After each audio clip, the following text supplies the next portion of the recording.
Fiction হান্টের সমস্ত গল্প শুনতে এক্ষুনি সাবস্ক্রাইব করো আমাদের ইউটিউব চ্যানেলে। বেল আইকনে ক্লিক করতে ভুলো না সমস্ত গল্পের আপডেট ও নোটিফিকেশনের জন্য। নমস্কার, ফিকশন হান্টে তোমাদের সবাইকে স্বাগত। আজ তোমরা শুনবে লেখিকা কনক বসুর কলম থেকে আমাদের এক্সক্লুসিভ চরিত্র বিশু ডোম সিরিজের আরও একটি গল্প, বাবলা গাছের কাঁটা। আজকের গল্প পাঠে রয়েছে প্রীতম, গল্পের সূত্রধারে আমি সায়ন্তন। শুনতে থাকো কনক বসুর কলমে ভয়ের গল্প, বাবলা গাছের কাঁটা।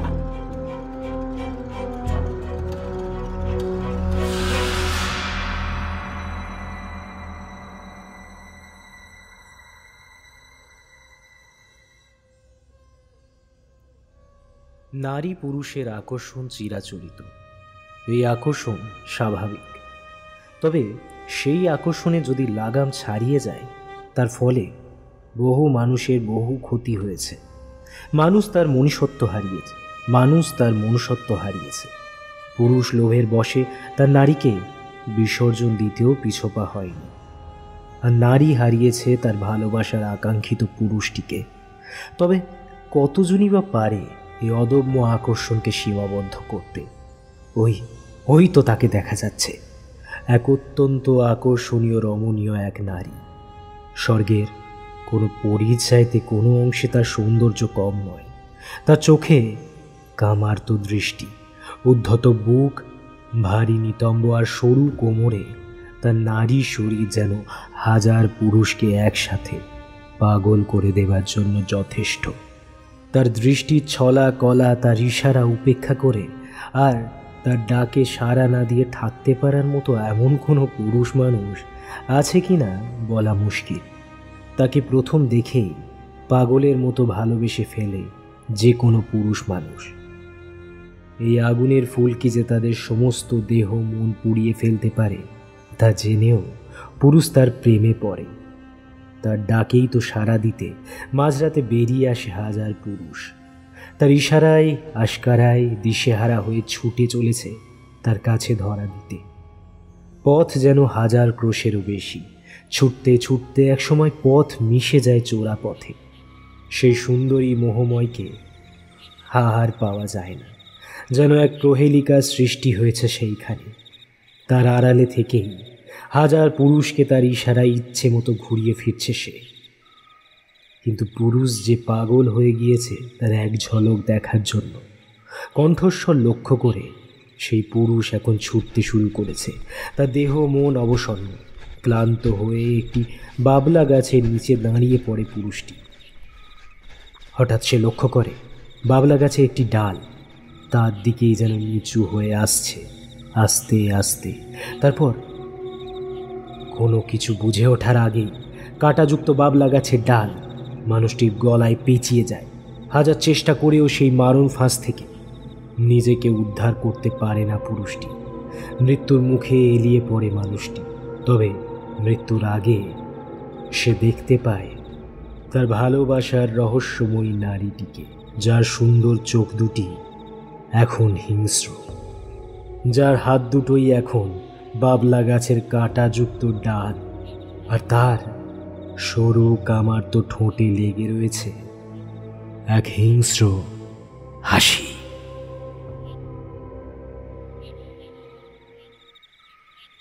সময় তখন মধ্যরাত।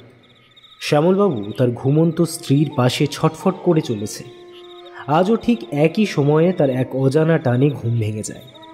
তারপর হাজার চেষ্টা করলেও একটু আগের গভীর ঘুম তার চোখে আর ফিরে আসে না। একটা অজানা অথচ ভীষণ চেনা ডাক যেন তাকে ভীষণভাবে ডেকে চলেছে। এই হাড় হিম করা শীতকালেও দরদর করে ঘেমে যায় শ্যামলবাবুর সমস্ত শরীর। তিনি টের পান তার সমস্ত দেহের আনাচে কানাচে এক নরম উষ্ণ ছোঁয়া। সেই ছোঁয়া অদৃশ্য অথচ ভীষণ সত্যি। সেই উষ্ণ ছোঁয়া এক নারীর। এই রাতের অন্ধকারে রহস্যের প্রহেলিকায় সেই নারী অদৃশ্য এবং দুর্ভেদ্য। বহু চেষ্টা করেও তার এতটুকু দেখা মেলেনি শ্যামলবাবুর। এক তীব্র আকর্ষণে একসময় সেই অদৃশ্য নারীর কাছে সমর্পণ করতেই হয় শ্যামলবাবুকে। কিন্তু তারপর আর কিছুই তার খেয়াল থাকে না। সকালে যখন তার ঘুম ভাঙে তার স্ত্রীর উদ্বিগ্ন কণ্ঠস্বরে, তখন তিনি দেখতে পান তিনি ঘরের মেঝের ঠিক মাঝখানে শুয়ে রয়েছে। তার সমস্ত শরীর অবসন্ন, ক্লান্ত, চোখ দুটো যেন খুলে রাখা দায় হয়েছে, জামা কাপড় এলোমেলো। বহু চেষ্টা করেও কাল রাতের সব ঘটনা তার মনে পড়ে না। এই নিয়ে 3 দিন এই একই ঘটনার পুনরাবৃত্তি হয়ে চলেছে তার সাথে। কৌতূহলীর সাথে সাথে যেন প্রত্যেক রাতেই এক অজানা আনন্দের টানে বিভোর হয়ে থাকেন তিনি। আজ তার স্ত্রী ঠিক করেছেন সমস্ত রাত জেগে থেকে তার স্বামীকে পাহারা দেবেন। কেন তার সাথে এমন হচ্ছে সেটাই তো বোঝা যাচ্ছে না। আজ রাতে জেগে থেকে তিনি দেখতে চান তার স্বামীর সাথে এমন ঘটনা কেন ঘটছে। শ্যামলবাবুর স্ত্রী মনে করার চেষ্টা করে যেদিন শ্যামলবাবুর অফিস থেকে ফিরতে বেশ রাত হয়ে গিয়েছিল, ঠিক সেই দিন থেকেই শ্যামলবাবুর ব্যবহারে কিছুটা রদবদল তিনি লক্ষ্য করেছেন। স্বাভাবিক থেকেও যেন তিনি খানিক অস্বাভাবিক, সবার মধ্যে থেকেও ভীষণ অন্যমনস্ক। সারাদিনে মুখে গুনে গুনে কয়েকটা কথা ছাড়া মুখ গজ করে কি যেন ভেবে যান তিনি। তারপর কিছুদিন পর থেকেই রাতে এমন ঘটনা শুরু হয়। সারাদিনের সাংসারিক খাটুনিতে বিছানায় শুলেই ক্লান্তির ভারে ঘুম এসে যায় তার দু চোখে। সেই গভীর ঘুমের জন্য তিনি কোনোভাবেই টের পান না যে তার স্বামীর সাথে রোজ রাতে কি হয়ে চলেছে। একটা অজানা আশঙ্কায় তার বুক কেঁপে ওঠে। তবে কি লোকে যা বলে তা সত্যি? ওই ওপার বাংলা থেকে কুলোটা মেয়ে ছেলেগুলোর কবলেই কি তবে তার স্বামী পড়েছে? লোকে বলে সেই দুশ্চরিত্রা মেয়ে মানুষেরা নাকি নানা রকম ছলা কলা জানে, আর তাতেই বশ হয়ে যায় ভদ্র ঘরের সব পুরুষ মানুষ। শ্যামলবাবু সেদিন বলেছিলেন তাকে যে রাত হয়ে যাওয়ার জন্যে তাকে ওই বেশ্যাপট্টির রাস্তা ধরেই আসতে হয়েছিল। তবে কি তারাই তার স্বামীকে বশ করে তার থেকে কেড়ে নিতে চাইছে? তার স্বামীর বুঝি ঠিক এই কারণেই তাকে আর ভালো লাগছে না? না হলে এমন নির্লিপ্ত ব্যবহার তো সে কোনোদিনও তার সাথে করেনি। না, আজ তাকে জেগে থেকে সব কিছু জানতেই হবে। তবে শ্যামলবাবুর স্ত্রীর ঘুম ভাঙে ভোর রাত্রে। কিভাবে যেন তিনি গভীর ঘুমে আচ্ছন্ন হয়ে পড়েছিলেন। প্রথম দিকে তিনি ভীষণভাবে চেষ্টা করেছিলেন যাতে তার দু চোখের পাতা এতটুকুও না বুজে যায়, কিন্তু কখন যে তিনি এতটা গভীরভাবে ঘুমিয়ে পড়েছিলেন তা তিনি নিজেও বুঝতে পারছিলেন না। ঘুম থেকে উঠেই একটা অজানা আতঙ্কে তার বুক কেঁপে ওঠে। তিনি দেখেন তার পাশে শ্যামলবাবু নেই, এমনকি রোজকার মতো ঘরের মেঝেতেও তিনি নেই। ঘরের দরজা হাট করে খোলা। তিনি তাড়াহুড়ো করে বিছানা থেকে উঠে ঘরের বাইরে পা রাখতেই দেখতে পান যে তাদের বাড়ির সদর দরজা খোলা। চিৎকার করে বাড়ির সকলকে ঘুম থেকে ডেকে তোলে। সারা বাড়ি তন্ন তন্ন করে খুঁজেও শ্যামলবাবুকে পাওয়া যায় না। বেলা বাড়তেই শ্যামলবাবুর নিথর দেহ উদ্ধার করে পথ চলতি মানুষ। অদ্ভুতভাবে তার দেহটা একটা বাবলা গাছের ডালের ওপর থেকে ঝুলছিল। তিনি কখন এবং কেনই বা নিজের ঘর ছেড়ে বেরিয়ে পড়েছিলেন সেটা একটা রহস্য হয়ে থেকে যায়। সবচেয়ে আশ্চর্যের বিষয়, তাকে যে কেউ খুন করেছে এটাও সঠিকভাবে বলা যায় না, কারণ তার মৃতদেহে কোনো রকম আঘাতের চিহ্ন নেই। গ্রামে রটে যায় এ কোনো মায়াবী পিশাচের কাজ। গ্রামের মানুষের ভয় আরও খানিক উস্কে দিয়ে ঠিক একইভাবে পরপর আরও 3 জন মানুষের মৃত্যু হয়। প্রত্যেকেই কোনো না কোনো কারণে এক রাত্রে ঘরে ফিরতে দেরি করে। ঘরে তাড়াতাড়ি ফেরবার প্রচেষ্টায় তারা ঘুরপথ ধরে, আর সেই ঘুরপথ ওই বেশ্যাপল্লীর ঠিক মাঝখান দিয়েই।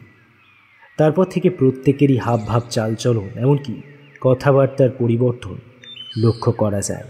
কেমন যেন উদ্ভ্রান্তের মতো আচরণ করতে থাকে প্রত্যেকেই। তারা যেন কেউই নিজেদের বশে আর নেই। তারপর একদিন বাড়ির লোকের অজান্তেই মাঝরাতে বাড়ি থেকে বেরিয়ে যায় এবং সকালে তাদের প্রত্যেকেরই মৃতদেহ পাওয়া যায় একটি বাবলা গাছের ডালের উপর ঝুলন্ত অবস্থায়। কারোরই দেহে কোনো আঘাতের চিহ্ন নেই, এমনকি ন্যূনতম ধস্তাধস্তির চিহ্নটুকুও নেই যা থেকে প্রমাণ পাওয়া যায় যে তাদের খুন করা হয়েছে। তবে গ্রামের লোক আশঙ্কা করে যেহেতু প্রত্যেকেই এই ঘটনার কয়েকদিন আগে নিষিদ্ধ পল্লীর পাশ দিয়ে এসেছে এবং তারপর থেকেই তাদের চারিত্রিক বৈষম্য ধরা পড়েছে, তাহলে নিশ্চয়ই ওই নষ্ট মেয়ে মানুষগুলোরই কাজ। তারা নানা রকম বশীকরণ জানে। ওই বশীকরণের ফলেই সুস্থ মানুষগুলো এক রাতের মধ্যেই কেমন পুতুলের মতো ব্যবহার করতে থাকে, যেন দূর থেকে তাদের কেউ ইশারায় বলে দিচ্ছে তারা এখন ঠিক কি কি করবে। তারপর সেই আদেশ অনুযায়ী তারা আশ্চর্য রকমের ব্যবহার শুরু করে। নিশ্চয়ই তাদের বশীকরণের ফলেই বাড়ি থেকে বেরিয়ে যায় এবং নিষ্ঠুর মৃত্যুর কবলে পড়ে। এর থেকে ওই মেয়ে মানুষগুলোর ঠিক কি লাভ হয় তা সাধারণ মানুষের বোধগম্য হয় না। তবে যে ওই মেয়ে মানুষগুলোরই কাজ তা তারা নিঃসন্দেহে বুঝতে পেরে যায়। গ্রামের মানুষ ক্ষিপ্ত হয়ে ওঠে তাদের ওপর। তারা উঠে পড়ে লাগে ওই বেশ্যাপল্লী তাদের এলাকা থেকে উঠিয়ে দেবার জন্য। স্বাধীনতার পর নতুন নিয়ম অনুযায়ী গ্রামের সমস্ত গুরুত্বপূর্ণ দায় দায়িত্ব বর্তায় গ্রাম প্রধানের উপর। কিন্তু কুসুমহাটি গ্রাম প্রধানও বিশু ডোমের মতো ছাড়া কোনো গুরুত্বপূর্ণ সিদ্ধান্ত নেয় না। ডোমরির ঘটনার পর সাধু বাবার অবর্তমানে এই বিশু ডোমই কুসুমহাটির ভালো মন্দ সবটুকু বুক দিয়ে আগলে রেখেছে। তাই নিষিদ্ধ পল্লীকে সম্পূর্ণভাবে উৎখাত করবার সিদ্ধান্ত নেওয়ার আগে এবং সাধারণ মানুষকে তাদের নিষ্ঠুর কবল থেকে বাঁচানোর জন্যে গ্রামবাসী এবং গ্রাম প্রধান বিশু ডোমের আস্তানায় এসে হাজির হয়েছে। প্রত্যেকেই বেশ উত্তেজিত এবং উদ্বিগ্ন। তাদের প্রত্যেকের মতেই এই নিষিদ্ধ পল্লী এই গ্রাম থেকে সম্পূর্ণভাবে উৎখাত করলেই তারা মুক্তি পাবে। আসলে ভারতের স্বাধীনতার পরেই দেশভাগের যা অশান্তি শুরু হয়েছিল তার জেরে অসংখ্য বাংলাদেশের বহু মানুষকে নিজেদের ঘর বাড়ি জমি জমা সব ছেড়ে এক প্রকার উদ্বাস্তু হয়ে উঠে আসতে হয়েছিল ভারতের নানা স্থানে। এই টানাপোড়েনে শিকার হতে হয়েছিল পতিতাদেরও। তাই তারাও নিজেদের প্রাণ বাঁচাতে উঠে এসেছিল কুসুমহাটিতে। সেই গ্রামের এক প্রান্তে লোকালয়ের প্রায় শেষে তারা নিজেদের মতো করে একটা কোঠা বাড়ি বানিয়ে সম্প্রতি বসবাস শুরু করেছিল। শুধু তাই নয়, এই দেশভাগের হানাহানি রাহাজানিতে যে সমস্ত মেয়ে তার সম্মান হারিয়ে কোণঠাসা হয়ে গিয়েছিল তাদেরও স্থান হয় সেই পতিতালয়। তবে সম্প্রতি আরও এক অমানবিক ঘটনা ঘটেছিল চারিধারে। যেহেতু মানুষের এখনও খাদ্যাভাব অর্থাভাব রয়েছে যথেষ্টই, তাই মানুষকে নানা রকমভাবে বোকা বানানো হয়ে উঠেছিল ভীষণ সহজ। নিজেদের পরিবারেরই কিছু মানুষ ভুলিয়ে ভালিয়ে তাদের পরিবারের মেয়েদের মোটা টাকায় বিক্রি করে আসছিল সেই পতিতালয়ে। মানুষজন এখন যাই বলুক না কেন, এই পতিতালয় এই গ্রামে হওয়ার পর থেকে যে এই গ্রামেরই বহু পুরুষ মানুষের সেখানে যাতায়াত শুরু হয়েছে ঘন ঘন, তা কিন্তু ভীষণ সত্যি। হঠাৎ করে এমন মৃত্যু না ঘটলে কেউই যে ওই পতিতালয়কে ভেঙে ফেলার উদ্যোগ করতো না তা কিন্তু ভালোই বুঝতে পারে বিশু। তবে বিশু সব কিছু শুনেও মুখে যেন কুলু পেটে বসে আছে। এদিকে গ্রামবাসীদের ধৈর্যচ্যুতি ঘটছে। দেখো ভাই বিশু, আমরা জানি তোমার মধ্যে মানবিকতা ভীষণ বেশি, তাই হয়তো এই এতগুলো মেয়ে ছেলেকে আর সে তারা যতই নষ্ট মেয়ে মানুষ হোক না কেন তাদেরকে ঘর বাড়ি হারা করতে তোমার মন সাই দিচ্ছে না গো। কিন্তু ভাই, গ্রামবাসীর ভালোর কথা তো তুমিই বুঝবে। তুমি না বুঝলে আমরা আর কার কাছেই বা যাই বলো তো? হ্যাঁ, বিশুর চোখ দুটো সামান্য চঞ্চল হয়ে উঠেই আবার স্থির হয়ে গেল। তার মুখে গভীর চিন্তার ভাঁজ। তারপর সে ধীরে ধীরে বলে, শত শত কাল ধরে বেশ্যাবৃত্তি ভারতীয় সাহিত্য ও শিল্পের বিষয় হয়ে আসছে। অষ্টাদশ শতকের শেষে এবং ঊনবিংশ শতকের শুরুতে ভারতে ইস্ট ইন্ডিয়া কোম্পানির শাসনের আমলে ব্রিটিশ সৈন্যরা তাদের কামনা চরিতার্থ করবার জন্য অল্প বয়সী মেয়েদের নিজের কাম পরিপূরণ করার জন্য ব্যবহার করতে শুরু করে। তাদের জন্য কিছু আরামপ্রদ স্থান তৈরি করে ব্রিটিশ সেনারা সেই স্থানগুলিকে তাদের নিজেদের বেশ্যাবলয় হিসেবে ব্যবহার করত। ব্রিটিশ সৈন্যরা মুম্বাইয়ের মতো ভারতের বিভিন্ন শহর জুড়ে বেশ্যালয় তৈরি করতে সাহায্য করেছিল। মুম্বাই এখন শিশু পতিতাবৃত্তির অন্যতম স্থান। ভারতীয় খালাসি সমুদ্র নাবিকরা যাদের জোর করে যুক্তরাজ্যের ব্রিটিশ সেনা বিভাগে নিয়োগ করা হতো, তারা তাদের মালিকদের অনুকরণ করে অহরহ সেখানকার স্থানীয় ব্রিটিশ বেশ্যালয় গমন করত। 19 শতক ও 20 শতকের শুরুতে উপমহাদেশীয় ইউরোপ এবং জাপান থেকে হাজার হাজার মেয়েদের ব্রিটিশ অধিকৃত ভারতবর্ষে পাচার করা হতো। সেখানে তারা পতিতা হিসেবে ব্রিটিশ সৈন্য ও ভারতীয় পুরুষদের সেবায় নিয়োজিত থাকত। বেশ্যাবৃত্তি যতই খারাপ হোক না কেন, এটি আদিমতম পেশা। আর তোমরা আমায় যদি বিশ্বাস করে থাকো, তবে তোমাদের আমি নিশ্চিত করে বলতে পারি যে এই প্রত্যেকটা মৃত্যুর ঘটনায়, আর যাই হোক, ওই মেয়ে মানুষগুলোর কোনো দোষ নেই। কথাগুলো বলেই আবার অন্যমনস্ক হয়ে যায় বিশু। তার কপালের ব্যথা জানান দিয়ে যায় যে আরও খারাপ কিছু এই কুসুমহাটির গ্রামেই হতে চলেছে খুব শিগগিরই। কিন্তু বিপদ যে কোন দিক থেকে আসবে তা সে কোনোভাবেই আন্দাজ করতে পারছে না। এই সমস্ত সময়ে সাধু বাবাকে ভীষণ মনে পড়ে তার। কুসুমহাটির ভমরির ঘটনার পর থেকে বিশু নিজেকে নানা রকমভাবে তৈরি করে, যাতে সে সাধু বাবার অবর্তমানে এই গ্রামকে রক্ষা করতে পারে। মানুষের বিপদে আপদে সে ঢাল হয়ে দাঁড়াতে পারে। তার প্রাথমিক শিক্ষা শুরু করে গিয়েছিল সাধু বাবা নিজেই। তারপর মন্দিরের পুরোহিতের কাছে আরও পড়াশোনা শিখে নিজেকে আরও তৈরি করতে থাকে বিশু। এর বাইরে নিজে থেকেও নানা রকম পড়াশোনা শুরু করে।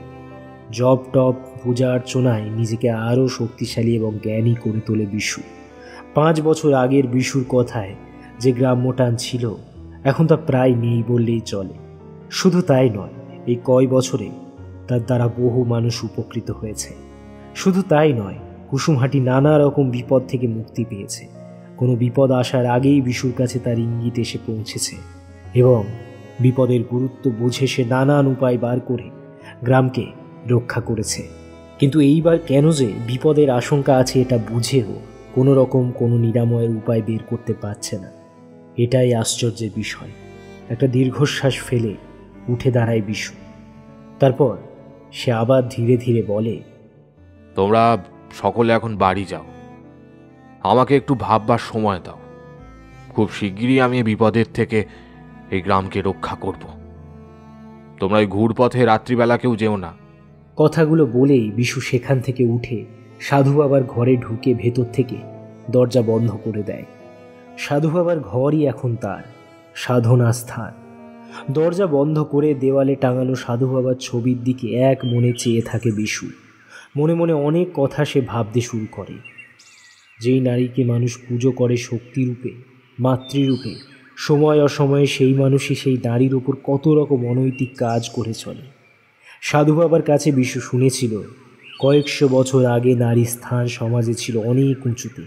তারা পুরুষের সাথে কাঁধে কাঁধ মিলিয়ে সমাজের নানাবিধ গুরুত্বপূর্ণ আলোচনায় অংশগ্রহণ করত। কেমন করে যে তাদের অবস্থান এতটা নিচু হয়ে গেল কে জানে। পতিতালয়ে যে মহিলারা বাস করে তারাও তো নারী। শুধুমাত্র তাদের পেশাগত তারতম্যের জন্যে তারা কতটা ঘৃণ্য এই সমাজে। অথচ অবাক করা বিষয় হচ্ছে, আজ যারা এত হম্বিতম্বি করে তাদের তাড়াবার ব্যবস্থা করতে এসেছিল, সুযোগ বুঝে তারাও কিন্তু সেই নারীদের দেহ ভোগ করতে একবারও পিছু পা হয়নি। তখন কিন্তু সেই নারীদের এতটুকু ঘৃণা তারা করেনি। নারী দেহের আসক্তিতে হিংস্র হয়ে তাদের যথাসম্ভব ভোগ করেছে। এমন সব কল্পনার মাঝখানে বিশুর মাথার যন্ত্রণা এতটাই বেড়ে ওঠে যে সে আর দাঁড়িয়ে থাকতে পারে না। তার মাথার যন্ত্রণায় সে টের পায় বিপদ আরও শক্তিশালী হয়ে এগিয়ে আসছে এই কুসুমহাটির দিকেই। কিন্তু বিশু কোনোভাবেই বুঝে উঠতে পারছে না যে তার সূত্রটা কোথায়। এই ঘটনার পর আরও দিন 2 কেটে গিয়েছে। মানুষজন আর বিশুর কাছে আসেনি। তারা আসেনি মানেই এর মধ্যে গ্রামে আর নতুন করে কোনো দুর্ঘটনা ঘটেনি। বিশু খানিক দুশ্চিন্তা মুক্ত হয়েছে। শ্মশানকালীর কাছে বারবার সে প্রার্থনা জানিয়েছে যেন তার গ্রাম কুসুমহাটি মহা বিপদে না পড়ে আর। কিন্তু মানুষ চাইলে কি আর সব হয়? বিশু ঘুম থেকে উঠে তার প্রার্থনা সেরে সবে মাত্র কিছু খাবার তৈরি করার উদ্যোগ করতে যাবে, এমন সময় সে দেখতে পায় যে একদল গ্রামবাসী গ্রাম প্রধানকে নিয়ে এদিকেই হন্তদন্ত হয়ে আসছে। তবে কি আবারও একইভাবে কেউ প্রাণ হারালো? গ্রামবাসীরা কাছে আসতেই যেন ক্ষোভে ফেটে পড়ল বিশুর সামনে। সকলেই এতটাই উত্তেজিত হয়ে একসাথে কথা বলতে লাগলো যে সঠিক কি হয়েছে সেটাই বিশু বুঝে উঠতে পারছিল না। বিশু তাদের শান্ত করে খুব ধীরে ধীরে বলল, তোমরা সবাই মিলে একসাথে এত কথা বললে আমি বুঝবোটা কি হয়েছে? আমাকে আচ্ছা আমাকে একজন ধীরে ধীরে খুলে বলো সবটা। একজন গ্রামবাসী বেশ উত্তেজিত হয়ে বলে, আর ধীরে ধীরে এদিকে যে এতজন মানুষের প্রাণ যাচ্ছে তার বেলা তুমি যে বললে তুমি শীঘ্রই কিছু একটা সুরাহা করবে, কিন্তু কিছুই তো করলে না। এদিকে আমাদেরও কিছু করতে দিলে না, আমাদের বারণ করলে। এদিকে যে বেঘরে আমরা নিজেরাই লোকদেরকে হারাচ্ছি। তুমি কি এইটা দেখেও কিছু করবে না বিশুদা? এতেও কি তোমার কোনো হেলদোল নেই? বিশু তখনও শান্ত হয়ে জিজ্ঞাসা করল, আচ্ছা বেশ, আমি কথা দিচ্ছি আজকালের মধ্যেই এই সমস্যার সমাধান আমি করব, কিন্তু হয়েছেটা কি সেটা আমাকে একটু বলো। কে প্রাণ হারিয়ে ফেলবে? একজন গ্রামবাসী বলে, আরে ওই যে গো, ওই তাঁতি পাড়ার হারাধন আছে না, সে তার সে নাকি ব্যবসা করতে কলকাতা গেছিল। বেশ রাতলি পড়ে সেও ওই বেশ্যা পাড়ার পথ দিয়ে যেই না হেঁটি বাড়ি ফেল, অমনি কেমন কেমন হইয়ে গেল, যেন কেমন পুতুল পুতুল ভাব, যেন নিজের মধ্যে নেই। ওর বউ এসেছিল, আমার বউকে সব বলে গেছে, বলেছে বিশুদা যদি ওরে বাঁচাতে পারে আর কি। সব শুনে বেশ গম্ভীর হয়ে যায় বিশু। মাথা নিচু করে খানিক কি যেন ভাবে, তারপর সে ধীরে ধীরে বলে, শোনো শোনো শোনো শোনো, আমি কথা দিচ্ছি আমি হারাধনকে রক্ষা করব। আমি কিছুতেই ওর কোনো ক্ষতি হতে দেব না, তবে তার আগে আমার একবার ওর কাছে যাওয়া দরকার। আমি ওর সাথে একা কিছু কথা বলতে চাই, তোমরা সেখানে থাকবে না। তারপর আমি ওর বাড়ির চারপাশে এক দুর্ভেদ্য বাঁধন দিয়ে রাখবো, যাতে ও কোনোভাবেই বাড়ির চৌকাঠ পেরোতে না পারে। এমনকি কোনো অশরীরই যদি সেই বাঁধন পেরোতে যায় তাহলে সেটা তার পক্ষেও বেশ ক্ষতিকর হবে। বিশুর কথা শুনে গ্রামবাসীরা বেশ হকচকিয়ে যায়। তাদের ধারণা ছিল এই মৃত্যুগুলো শুধুই ওই নষ্ট মেয়ে মানুষদের কাজ হতে পারে। হয়তো এদের কাছে তারা অনেক বেশি টাকা দাবি করেছিল, কিন্তু তারা দিতে পারেনি বলেই হয়তো তাদেরকে এমন নিষ্ঠুরভাবে মেরে ফেলেছে ওই মেয়ে মানুষগুলো। কিন্তু বিশু যদি এখন বলে যে সেগুলোই সমস্তই অশরীরী কাজ, তাহলে যে বিপদ অনেক বেশি। গ্রামবাসীদের মুখগুলো ভয়ে ফ্যাকাশে হয়ে যায়। তারা বিশুডোমকে ভীষণ বিশ্বাস করে। বিশু যখন তাদের একবার বলেছে যে এগুলো শুধুই অশরীরী কাজ, তাহলে এটাই সত্যি। তাদের সেই পুরনো কথাগুলো আবার মনে পড়ে যেতে থাকে। কেমনভাবে তারা ভুমরির কবলে পড়েছিল, কেমনভাবে তারা কবলে পড়ে নৃশংসভাবে মানুষ মারা যেতে শুরু করেছিল। আবার কি তাহলে তাদের গ্রামের সেই পুরনো দিন ফিরে আসবে? না, বিশু নিশ্চয়ই তাদের এই বিপদের হাত থেকে রক্ষা করবে। বিশু সকলকে সঙ্গে নিয়ে তাঁতিপাড়ায় হারাধনের বাড়িতে এসে উপস্থিত হয়। হারাধন তখন সদ্য ঘুম থেকে উঠেছে, কিন্তু তার রক্ত লাল চোখ, এলোমেলো চুল আর এলোমেলো পোশাক দেখে বোঝার উপায় নেই যে আদেও সে রাতে ঠিক মতো ঘুমিয়েছিল কিনা। বিশু লক্ষ্য করে তার চোখগুলো বেশ অস্বাভাবিক। চোখের সামনে সে যেন কিছুই দেখতে পাচ্ছে না। তার স্ত্রী বিশুকে জানায় গত পরশু থেকে হারাধন এই একই রকম ব্যবহার করে চলেছে। সে যেন তার নিজের অস্তিত্বটুকুও টের পাচ্ছে না। নানা রকম প্রশ্ন করাতেও কোনো লাভ হয় না। এমনকি হারাধনের একমাত্র সন্তানের ডাককেও সে উপেক্ষা করে দেয়। বিশু সবটা শুনে একটা দীর্ঘশ্বাস ফেলে, তারপর ধীরে ধীরে হারাধনের দিকে এগিয়ে যায়। তাকে দুহাত দিয়ে চেপে ধরে তার সামনে জোর করে বসায়। তার চোখে চোখ রেখে বেশ দৃঢ়ভাবে বিশু প্রশ্ন করে, কে ডাকছে তোমায়? কার ডাকে সাড়া দিচ্ছ হারাধন? হারাধন, আমার কথা শুনতে পাচ্ছ? ওই ডাকে সাড়া দিও না, ওই ডাকে সাড়া দিলে তোমার মৃত্যু নিশ্চিত। শুনতে পাচ্ছ আমার কথা? বিশুর কথাগুলো তার কানে ঢুকেছে বলে তো মনে হয় না তাকে দেখে। হারাধন তখনও নির্লিপ্ত হয়ে বিশুর সামনে ফ্যাল ফ্যাল করে চেয়ে থাকে। বিশু একবার সকলের দিকে চেয়ে খুব ধীরে ধীরে সকলের উদ্দেশ্যে বলে, তোমরা হারাধনকে একটু ওর শোয়ার ঘরে নিয়ে যাও, আমি একবার একা ওর সাথে কিছু কথা বলতে চাই।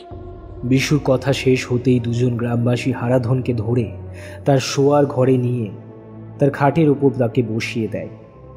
তার নিজের দেহের ভার বজায় রেখে সোজা হয়ে বসার ক্ষমতাটুকু এখন আর হারাধনের নেই, তাই তাকে একটা বালিশের গায়ে হেলান দিয়ে রেখে আসে সকলে। বিশু সেই ঘরে ঢুকেই দরজা বন্ধ করে দেয়। বাইরে থেকে তাদের মধ্যে কি কথা হয় বা আদৌ বিশু হারাধনের সাথে কোনো কথা বলে উঠতে পারে কিনা কিছুই বোঝা যায় না। বেশ কিছুক্ষণ পর বিশু একাই দরজা খুলে বেরিয়ে আসে। হারাধনের স্ত্রীকে বিশু বলে যায় হারাধন যদি আজ ঘুম থেকে না ওঠে তাহলে চিন্তা না করতে, কারণ বিশু ইচ্ছে করেই তাকে ঘুম পাড়িয়ে দিয়েছে। আর আজ রাত্রে তার যেন একটু সতর্কতা। মন্ত্র পড়তে পড়তে একটা বাঁধন দিয়ে দেয়। ভুরু কুঁচকে বেশ গম্ভীরভাবে বিশু বলে, আশা করি এই বাঁধন ভেদ করে হারাধন বেরোতে পারবে না।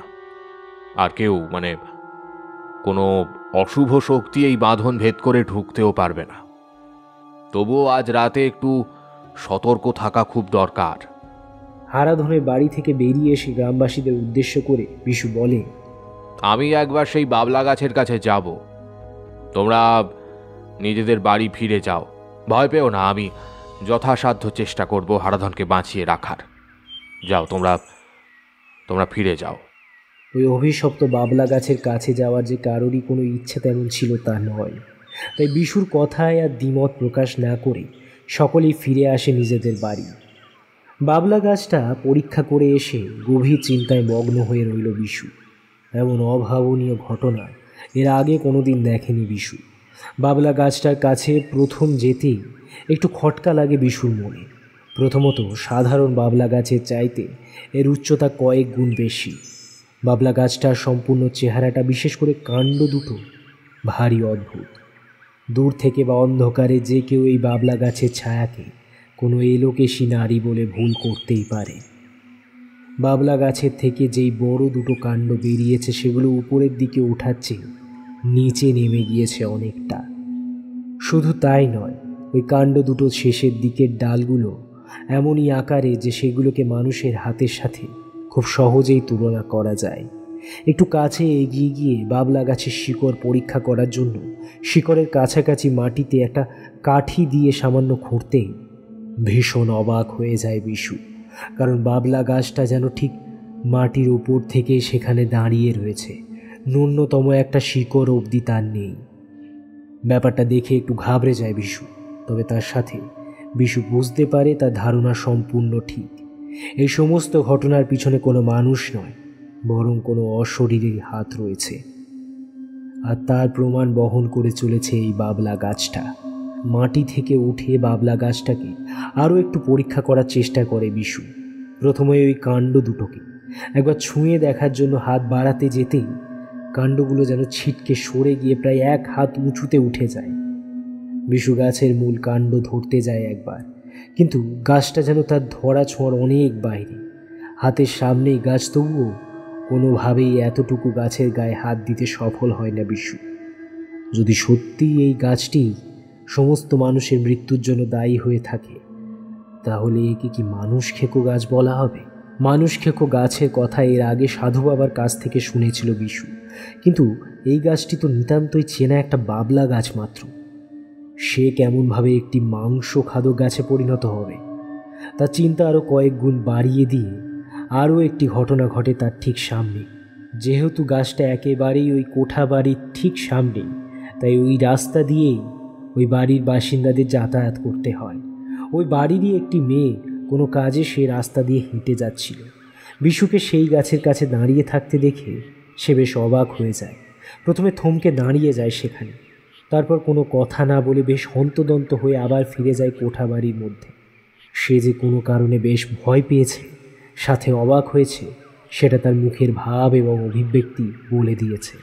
বিশু চিন্তা করে যে যেহেতু মেয়েটি ওই রকমভাবে আচরণ করল, সর্বোপরি বাড়িটা একদম গাছটির সামনেই, তাই ওই বাড়ির বাসিন্দাদের কাছে ওই গাছ সম্পর্কে অনেক তথ্য রয়েছে। সেগুলি কোনোভাবে জানতে পারলে এই সমস্যার সমাধান করা বেশ সুবিধের হতো। কিন্তু সেই বাড়িতে বিশু যাবে কেমনভাবে? বাবলা গাছ পরীক্ষা করে বিশু যা বোঝার বুঝে নিয়েছে। সে আর ওইখানে দাঁড়িয়ে সময় নষ্ট না করে তার ঘরের দিকে পা বাড়ায়। তার মাথায় এখন নানা রকম চিন্তা ঘুরপাক খাচ্ছে। তার মনে হচ্ছে সমস্যার উৎস যদি না খুঁজে পাওয়া যায়, তাহলে সেটা সমাধান করবে কেমন করে? তাহলে কি আজ হারাধনের বাড়ির চারিপাশে বাঁধন খুলে দেবে সে, আর আড়াল থেকে লক্ষ্য করবে ঠিক কী ঘটে সে বাড়ির মধ্যে? আবার পরক্ষণেই তার মাথার মধ্যে আর এই চিন্তা উঠে আসে যে এটি করলে যদি হারাধনের প্রাণ সংশয় ঘটে, তাহলে সে নিজেকে কোনোদিনও ক্ষমা করতে পারবে না। চিন্তা করতে করতে আপন মনে পথ চলতে থাকে বিশু। একসময় সে ঠিক করে হারাধনের বাড়ির চারিপাশের বাঁধন সম্পূর্ণ উঠিয়ে না দিলেও সেটিকে খানিক আলগা করে রাখবে। আর সে বাড়ির উল্টো দিকে ঝোপের আড়ালে বসে থেকে সম্পূর্ণ ব্যাপারটা লক্ষ্য করবে। যদি কোনো বিপদ ঘটতে দেখে সে, তাহলে সেই মুহূর্তে সেটিকে রোধ করবার যথাসাধ্য চেষ্টা করবে। অন্তত এর ফলে সমস্যার মূল কারণটা তো চোখে পড়বে। এই কথা ভাবতেই সে আর সময় নষ্ট না করে হারাধনের বাড়ির দিকে পা বাড়ায়। তাদের বাড়ির ভেতর আর না ঢুকে বাড়ির বাইরে থেকেই বাঁধন খানিক আলগা করে দিয়ে সেখান থেকে চলে আসে। তারপর সারা দিনের কাজের মাঝে এক অস্বস্তিকর অপেক্ষা শুরু হয় বিশু। সারাদিন সে শ্মশানকালীর উদ্দেশ্যে প্রার্থনা জানায়, যেন সে যে কোনো মূল্যে হারাধনের প্রাণ সংশয় রোধ করতে পারে, গ্রামের এই বিপদকে সে তাড়াতে পারে। তারপর রাত হতেই বিশু দরকারি কিছু জিনিসপত্র যা আজ দরকার হতে পারে সব তার ঝোলার মধ্যে রেখে পাড়ি দেয় হারাধনের বাড়ির উদ্দেশ্যে। খুব সন্ধ্যার পরে তার বাড়ির উল্টো দিকে ঝোপের আড়ালে নিজেকে লুকিয়ে রেখে সতর্ক দৃষ্টিতে সবটুকু লক্ষ্য করতে থাকে। রাত বাড়ার সাথে সাথে হারাধনের বাড়ি নিশ্চুপ নিঝুম হতে থাকে। ঘরের বাতি বন্ধ হয়ে যায়।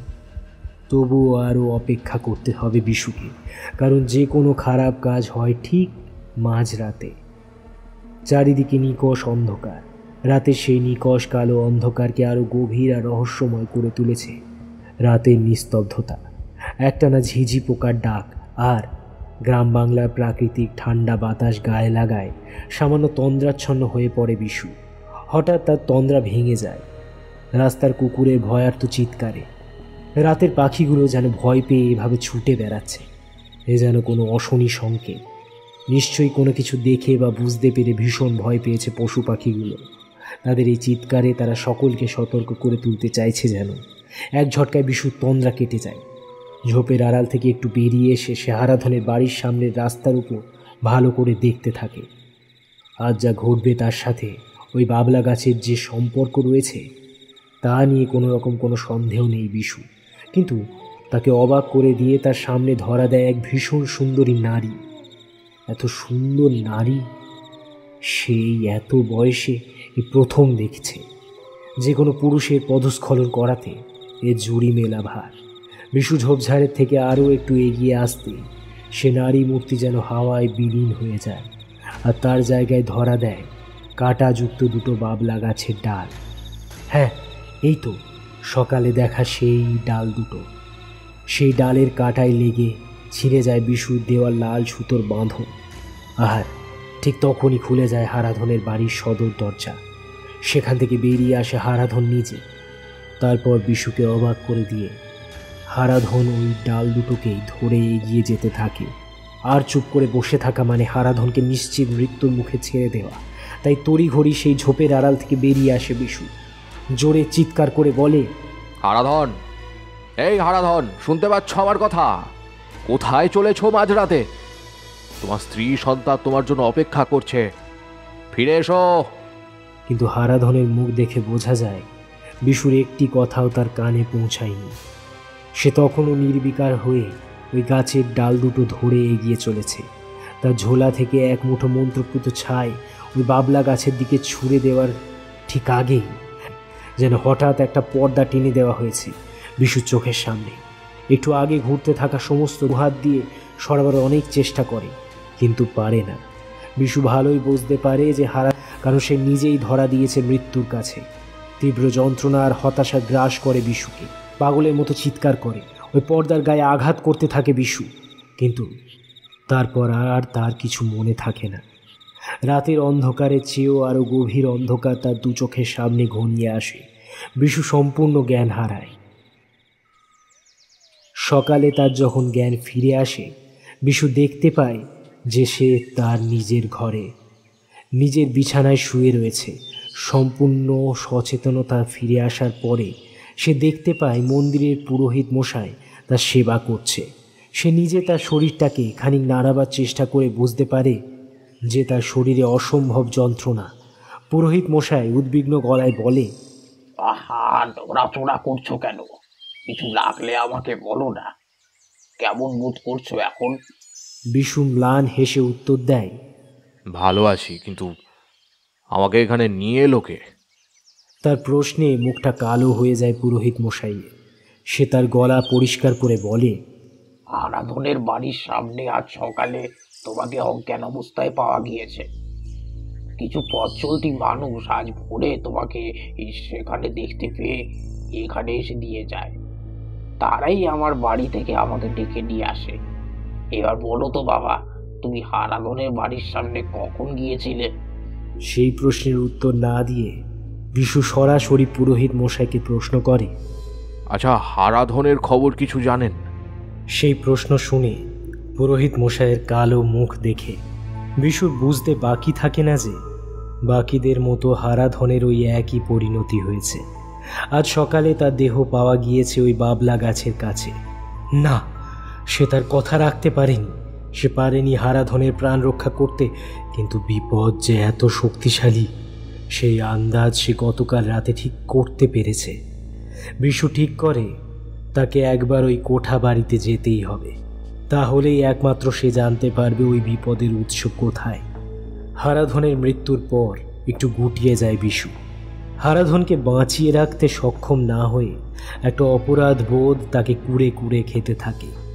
সমস্ত গ্রামবাসীদের সাথে এক প্রকার কথাবার্তা বন্ধ করে দেয় সে। তবে বিশু যে এতে কোনো হাত নেই, বিশু যে যথাসম্ভব চেষ্টা করেছে হারাধনকে রক্ষা করবার, সেটা বিশুর পরিণতি দেখে সকলেই বুঝতে পারে। তাই তারাও বিশুকে কোনো রকম দোষ দেয় না। তবে তাদের মনের মধ্যে একটা ভয় ভীষণভাবে দানা বাঁধতে থাকে যে শক্তিশালী বিশুই যদি এই সমস্যার সমাধান করতে না পারে, তাহলে যে আর কেউ এই সমস্যার সমাধান করতে পারবে না। তাহলে কি বেঘরে তাদের প্রাণ বিসর্জন দিতে হবে? হারাধনের মৃত্যুর ঘটনার পর কেটে গেছে আরও দিন 2। এর মাঝে আর কারোর কোনো মৃত্যু সংবাদ পায়নি কুসুমহাটির মানুষ। তবে বিশু বুঝতে পারে এই শান্তি সাময়িক, কারণ বিপদের মান যে কত বেশি তা সে নিজে চোখে দেখেছে। আর এই বিপদ এত সহজে কেটে যাবার নয়। নিশ্চয়ই এই মুহূর্তে কোনো মানুষের মৃত্যুর সময় লেখা চলছে নীরবে, কিন্তু মানুষ ঠিক কোন উপায়ে সেই গাছে শিকার হয় সেটাই জানতে হবে বিশুকে। অনেক ভেবে চিনতে বিশু ঠিক করে সে নিজে যাবে ওই কোঠা বাড়িতে। ওই বাড়ির মেয়েদের সাথে কথা বললে একটা ধারণা সে নিশ্চয়ই করতে পারবে। ওই নিষিদ্ধ পল্লীতে যাবার জন্য যদি গ্রামের মানুষ বিশুকে ভুল বোঝে, তাহলে তার কিচ্ছু করার নেই, কারণ সে যা করছে তা এই গ্রামের মানুষের ভালোর জন্যই করছে। পরদিন সকালে বিশু রওনা হয় ওই কোঠা বাড়ির উদ্দেশ্যে। সে বাড়িতে যাওয়ার পথে আবার ওই বাবলা গাছের দিকে চোখ যায় বিশুর। সকালের আলোয় তাকে রহস্যময় লাগলেও ভৌতিক লাগে না। তবে বিশু জানে এই গাছ নিতান্তই একটা কাঁটা গাছ নয়, তার চাইতেও আরও অনেক ভয়ানক।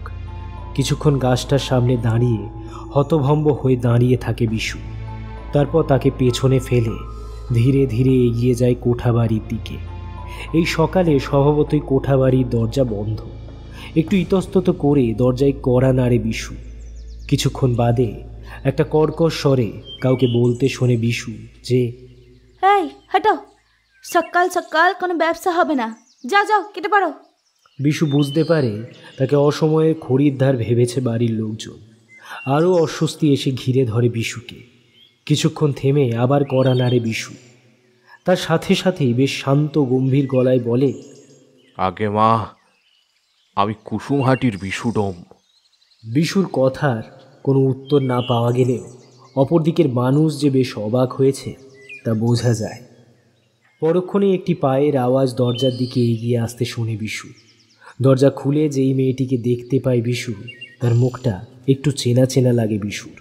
পরক্ষণেই তার মনে পড়ে প্রথম যেদিন বাবলা গাছটাকে পরীক্ষা করতে এসেছিল বিশু, এই মেয়েটিকে ছুটে পালিয়ে যেতে দেখেছিল সে। বিশু মনে মনে খুশি হয় এটা ভেবে যে অন্তত এই মেয়েটি তার সাথে সহযোগিতা করবে, কারণ সেও সেদিন বিশুকে ভালোভাবে লক্ষ্য করেছে। মেয়েটি তাকে দেখে বেশ অবাক হয়, এতটাই অবাক হয় যে সে কোনো প্রশ্ন করতেই বিশুকে ভুলে যায়। বিশু নিজে থেকেই তাকে বলে, তুমি সম্ভবত আমায় চিনতে পেরেছ। যেদিন ওই বাবলা গাছটাকে আমি পরীক্ষা করছিলাম তুমি আমায় দেখেছিলে। তুমি সেদিন এমনভাবে ছুটে এলে কেন?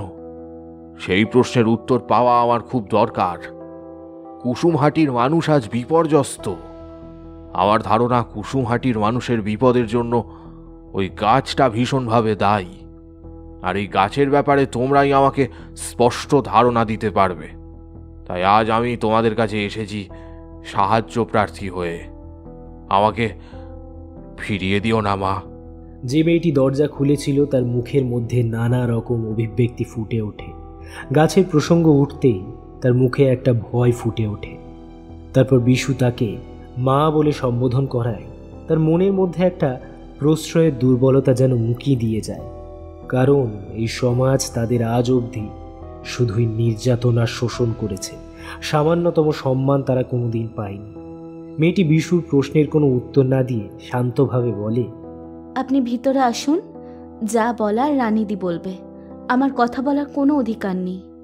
বিশু উপায় না দেখে কোঠা বাড়ির ভেতরে ঢুকে যায়। ভেতরে ঢুকে বিশু দেখতে পায় বাড়িটা বেশ বড়। বাড়ির মাঝখানে একটা বিশাল চাতাল, আর সেটাকে ঘিরেই চারিদিকে অনেক ছোট ছোট ঘর। বিশু সেই বাড়ির মধ্যে ঢুকতেই মেয়েটি ব্যস্ত হয়ে পড়ে। একটা হাতল ভাঙা চেয়ার এনে বেশ সংকোচে বিশুর দিকে এগিয়ে দেয়। বিশু তার সংকোচ আন্দাজ করতে পেরে বলে, এত সংকোচ করো না মা, আমরা সকলেই তো মানুষ, আর এই মানুষই যত ভেদাভেদ সৃষ্টি করে। তাছাড়া আমি জাতে ডোম, তাই আমিও উচ্চ বংশের কোনো মানুষ নই। তাই আমার কাছে এত সংকোচ করো না, তোমার রানীদিকে একটু ডেকে দাও। মেয়েটি শান্তভাবে হেসে চেয়ারটা এগিয়ে দেয় বিশুর দিকে। তারপর ধীরে ধীরে বলে, আপনি ডোম হলেও আপনি যে এই কুসুমহাটি কতটা গুরুত্বপূর্ণ একটি মানুষ তা আমরা সকলেই জানি। আপনি বসুন, আমি এক্ষুনি রানীদিকে ডেকে আনছি। মেয়েটি চলে যেতেই বিশু অবাক হয়ে ভাবে, মেয়েটির চালচলন, কথাবার্তা, চেহারার মধ্যে এত সৌজন্যবোধ, এত মার্জিত ভাব, তাহলে এই মেয়েটির এই রকম জায়গায় কেন স্থান হল? বিধাতা কখন যে কার ভাগ্যে কি লিখে রাখেন তা তিনিই জানেন। মিনিট 10 অপেক্ষা করার পর রানীদি বলে একটি মেয়ে সেখানে উপস্থিত হল। পরনে একটা মলিন গোলাপি রঙের শাড়ি, উঁচু করে পরা, এলোমেলো চুল আর ঘুম জড়ানো চোখ দেখে বোঝা যায় যে কাঁচা ঘুম ভেঙে সে কোনো মতে এসে হাজির হয়েছে। তার গা দিয়ে এখনও নেশার তীব্র গন্ধ নাকে এসে লাগে বিশু। বরং রানীকে দেখলে এই পরিবেশের সাথে মানানসই বলে মনে হয়। তার পাশে ওই মেয়েটিও এসে দাঁড়ায়। রানী সামান্য ইতস্তত করে বিশুকে বলে, আগে বাবু, আমাকে ইহানে আপনের মতো মানুষের কি দরকার পড়ল? আমার মিতা যে কইল আপনি আইসেন, আমি দৌড়াইয়া চলে আইলাম। রানীর কথায় কয়েকটা জিনিস বেশ স্পষ্ট হলো। যে মেয়েটি দরজা খুলেছিল তার নাম মিতা, এবং বিশুর কুসুমহাটিতে যা মান মর্যাদা সেটা যে শুধু ডোমের চাইতেও অনেকটা বেশি সেটা এরা জানে। তাছাড়া এই রানী বলে মেয়েটি ওপার বাংলার, সেটা তার কথার টান শুনলে স্পষ্ট বোঝা যায়। বিশুর অবাক লাগে এই ভেবে যে এই টান কিন্তু ওই মিতা বলে মেয়েটির কথায় একেবারেই নেই। বিশু অযথা কথা না বাড়িয়ে সোজাসুজি রানীকে প্রশ্ন করে, আমি আসলে এই বাড়ির সামনে যে বাবলা গাছটা রয়েছে সেটা নিয়ে কিছু কথা জানতে চাই। আমি আজ এখানে তোমাদের সাহায্য প্রার্থী হয়ে এসেছি। তোমাদের যদি কোনো কথা জানা থাকে তাহলে আমাকে সবটা জানাও। এতে তোমাদের মঙ্গল, গোটা কুসুমহাটির মঙ্গল। রানী একটু অবাক হয় প্রথমে। মিতার মতো তার মুখেও ভয়ের রেশ ফুটে ওঠে বাবলা গাছের কথা শুনে, কিন্তু কিছুক্ষণের মধ্যে সে নিজেকে সামলে নিয়ে একটু হেসে বলে, তাই বলেন, কুসুমহাটির মানুষ আজ বেপদে, তাই আপনি আইসেন। না হইলে আমাগো বেপদে কেউ কোনোদিনও আসে নাই। আমরা হইলাম গিয়া কুলোটা নোংরা মেয়ে মানুষ। তারপর কিছুক্ষণ থেমে সে আবার বলে, জানি, আমি অনেক কথাই জানি। এই গাছ পুরো গ্রাম উজাড় কইরা দিতে পারে এইটাও যাইনি। অন্য কেউ আইলে কইতাম কিনা জানি না। তয় আপনি সেই মানুষ যে এই পেত্তম আমাগো মানুষ মানছে, তাই আমি কমু আমনেরে সব। রানী শুরু করে এক অদ্ভুত ঘটনা। তার সারমর্ম খানিকটা এইরকম। স্বাধীনতার পর যখন ভারতে অশান্তির আগুন দাউ দাউ করে চলছে, তখন নিজেদের প্রাণ বাঁচাতে ওপার বাংলার হিন্দু বেশ্যারাও চলে আসে এই বাংলায়। তারা বেশ্যা হলেও প্রাণের মায়া যে কোনো মানুষের থাকা স্বাভাবিক। তাছাড়া মানুষ এতটাই জানোয়ারের মতন আচরণ শুরু করেছিল যে সমাজের সবচেয়ে নির্যাতিতা মেয়েরাও ভয়ে পালিয়ে চলে এলো এপার বাংলায়। তবে ভদ্র সমাজে তাদের জায়গা হলো না। সরকার থেকে যা অনুমোদন দেওয়া হচ্ছিল তার কিছু মাত্র এরা পেল না। তাই বাধ্য হয়েই এই কুসুমহাটি গ্রামের শেষ প্রান্তে লোকালয় যেখানে নেই বললেই চলে, সেইখানেই কোঠা বাড়ি বানিয়ে বসবাস শুরু করে। এই দেশের মানুষ নতুন মেয়ে মানুষের শরীর পেয়ে ভিড়তে শুরু করে তাদের কোঠা বাড়িতে। এতই খদ্দেরের আমদানি শুরু হয় যে কয়জন মেয়েকে নিয়ে দেশে ব্যবসা শুরু করেছিল রানী, তা সংখ্যায় কম পড়ে। তাই নিজেকেও মাঝে মাঝে খদ্দের সামলাতে হয়। কিন্তু কিছুদিন বাদ থেকে বেশ কিছু মেয়ে নিজে থেকে তাদের দলে এসে ভিড়ে যায়। মিতা তাদের মধ্যে একজন। আসলে এই দাঙ্গার সময় বেশ কিছু পৈশাচিক মানুষের কাছে তার ইজ্জত খোয়া গিয়েছে, তাই ভদ্র সমাজে তাদের থাকার জায়গা নেই। এদিকে পেটের খিদে যে সামলানো দায় হয়ে গিয়েছে, তাই তারা ঠিক করে একবার যখন সম্মানহানি হয়ে গিয়েছে আর সমাজ তাদের পরিত্যাগ করেছে, তখন আর এই মিথ্যে সম্মান নিয়ে বসে থেকে কি হবে। তার চেয়ে এই কোঠা বাড়িতে এলে দিনের শেষে কিছু দানা পানি পেটে পড়বে। এমনভাবে আস্তে আস্তে অনেক মেয়ে সেখানে আসতে থাকে। তবে একদিন একটি ধোপ দুরস্ত ভদ্রলোক একটি মেয়েকে নিয়ে এখানে আসে। মেয়েটির পরনে সাদা থান দেখে আন্দাজ করা যাচ্ছিল যে সে হিন্দু বাড়ির বিধবা। কিন্তু সে কেন এইখানে এসেছে সেটা জানতে গেলে তার সাথে থাকা ভদ্রলোকটি বলে, এই মেয়েটির স্বামী স্বাধীনতা সংগ্রামে প্রাণ হারিয়েছে। এর তিন কুলে কেউ নেই, তাই একে বেশ্যাদের জিম্মায় রেখে যাওয়া ভালো। প্রথমে মেয়েটি কোনো প্রতিবাদ না করায় রানী তাকে থাকতে দিয়ে দেয়। কিন্তু পরে রানী বুঝতে পারে মেয়েটির এতটাই সাদা সরল যে তাকে ঠিক কোথায় রাখা হয়েছে তা সম্পর্কে কোনো ধারণাই তার নেই। লোকটি তাকে রেখে চলে যাওয়ার উদ্যোগ করলে সে কান্নাকাটি জুড়ে দেয়। পরে অবশ্য মেয়েটির থেকে রানী জানতে পেরেছিল যে ওই লোকটি আসলে সম্পর্কে তার মামা হয়। অকাল বৈধব্য তার জীবনে আসার পরে ওই মেয়েটি হয়ে যায় সংসারের ভার। কেউ তার দায়িত্ব নিতে রাজি হয় না, তাই বাধ্য হয়ে মেয়েটি তার মামার বাড়িতে আশ্রয় নিতে চলে আসে। মা বাবা এমনকি স্বামীহীন মেয়েটিকে প্রথমে তাড়িয়ে দিতে চায়নি তার মামা, তবে পরে সংসারের শান্তি বজায় রাখবার জন্য এক প্রকার বাধ্য হয়ে মেয়েটির দায়িত্ব নিতে অস্বীকার করে ভদ্রলোক। তাই ষড়যন্ত্র করে মেয়েটিকে এই বেশ্যা পল্লীতে ফেলে রেখে যায়। তবে তার বিনিময়ে কোনো টাকা সে নেয় না। যতই হোক আপন দিদির সন্তান বলে কথা, তাই বিক্রি সে করে না। মেয়েটিকে যখন অন্যান্য মেয়েরা বোঝায় যে প্রকৃত অর্থে সে কোথায় রয়েছে, তখন তার কান্না সম্পূর্ণভাবে বন্ধ হয়ে যায়। তাকে দেখে মনে হয় যেন সে কোনো পাথরের মূর্তি। যেহেতু সে নিতান্তই সাধারণ একটি মেয়ে, তাই তাকে এই পেশায় আনা তোড়জোড় শুরু হয়। তার সাজ পোশাক বদলে ফেলা হয়, তার আচার আচরণ বদলে ফেলার জন্য বাকি মেয়েরাও উঠে পড়ে লাগে। কিন্তু সেই মেয়েটি কোনো প্রতিবাদ জানায় না, যেন সে এক পাথরের মূর্তি। প্রায় সপ্তাহখানেক পর যখন তার প্রথম খরিদ্দার আসার কথা, তাকে সাজিয়ে গুছিয়ে রাখে মেয়েরা। খদ্দের ঘরে ঢোকার পর বাকিদের আর কৌতূহল থাকে না সেই মেয়েটিকে নিয়ে। বাকিরা নিজেদের কাজে ব্যস্ত হয়ে যায়। প্রায় আধা ঘন্টা পর খদ্দেরের আতঙ্কিত চিৎকার শুনে সকলেই সেই মেয়েটির ঘরের দিকে ছুটে যায়। সেই ঘর থেকে তখন লোকটি বেরিয়ে আসে। তার জামা কাপড় অগোছালো, কিন্তু কোনো কারণে যেন ভীষণ ভয় পেয়ে তার চোখ মুখ প্রায় রক্তশূন্য। চিৎকার করে সেই লোকটি বলে, আবে কোন মেয়ে ছেলে ঘরে ঢুকিয়েছিস রে আমাকে? হ্যাঁ, এ তো কিছু শুরু হওয়ার আগেই মনে হচ্ছে নিজেকে ছটকে পড়েছে। এ মেয়ে তো কাঠ হয়ে গেছে রে, হাত পা একেবারে ঠান্ডা। তার কথা শুনে সকলে ঢুকে যায় ঘরের ভেতর। সকলে দেখতে পায় মেয়েটি সত্যি মারা গিয়েছে। তার মৃত শরীরে তখন বিষের নীলচে আভাস সুস্পষ্ট। মেয়েটি বুঝতে পেরেছিল এইখানে থাকতে গেলে তার কোনো প্রতিবাদ ধোপে টিকবে না। এই বাড়ির আর 5টা মেয়ের মতোই তাকেও একই রকমভাবে বেশ্যাবৃত্তি করতে হবে। কিন্তু নিজের মান সম্মান তো সে এত সহজে খোয়া দিতে রাজি নয়। তাই বিনা বাক্য ব্যয়ে সকলের কথা শুনে নিলেও ওদের আসার আগেই সে বিষ খেয়ে রেখেছিল। মেয়েটি তার সম্মান বাঁচাতে পারে ঠিকই, তবে এই কোঠা বাড়িতে নেমে আসে এক নতুন বিপদ। এই বাড়িটি যেহেতু একদম গ্রামের ঠিক শেষ প্রান্তে, তাই আগে থেকেই ঝোপঝাড় ছিল অনেক। বাড়ির ঠিক সামনেই ছিল একটা ছোট্ট বাবলা গাছ। মেয়েটি মারা যাওয়ার পরের দিনই সকলকে অবাক করে দিয়ে ওই ছোট্ট বাবলা গাছটা এক বিশাল আকার ধারণ করে। এই বাড়ির সদস্যরা সকলেই অবাক হয়েছিল ঠিকই, কিন্তু বাবলা গাছটাকে উৎখাত করার কথা কারো মাথায় আসে না।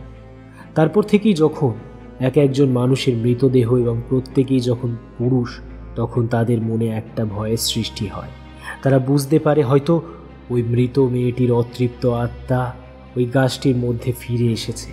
সে ফিরে এসেছে কামার্ত পুরুষের ওপর তার জিঘাংসা পূরণ করতে, পুরুষ জাতের ওপর তার প্রতিশোধ নিতে। কিন্তু ঠিক কি করে? ওই বাবলা গাছ রূপী মেয়েটি মানুষগুলোকে মারে সেটা তারা জানে না। এক মনে এই গল্প শুনে বিশু বুঝতে পারে সমস্যার উৎস ঠিক কোথায়। সে ফিরে আসে তার নিজের ঘরে, ভেবেচিন্তে এই সমস্যার কোনো সমাধান করতে পারা যায় কি না সেটা ভেবে দেখার জন্য। ফেরার পথে বিশু ওই বাবলা গাছটার দিকে একবার ভালো করে তাকিয়ে থাকে। তখনও তার দুই বাহু উদ্যত, যেন পুরুষের প্রাণ পাখি টেনে হিঁচড়ে বের করে আনলে তার প্রতিশোধ শেষ হবে। বাড়ি ফিরে এসে গভীরভাবে চিন্তা করতে থাকে বিশু যে এই বিপদ থেকে ঠিক কিভাবে নিস্তার পাওয়া যেতে পারে। কিন্তু হঠাৎ তার শরীর ভীষণ খারাপ লাগতে থাকে। ন্যূনতম চিন্তা করার অবস্থাতেও বিশু আর থাকে না, শুয়ে পড়ে তার বিছানায়। তার পায়ে একটা তীব্র যন্ত্রণা শুরু হয়। সেই যন্ত্রণা এতটাই তীব্র যে একসময় যন্ত্রণার দমকে জ্বর আসে বিশুর। জ্বরের ঘোরে একটা অদ্ভুত স্বপ্ন দেখে বিশু। সে দেখে তার সামনে এক অসামান্য সুন্দরী নারী। সেই নারী ধীরে ধীরে বিশুর ভাঙা ঘরের মধ্যে এসে দাঁড়িয়েছে।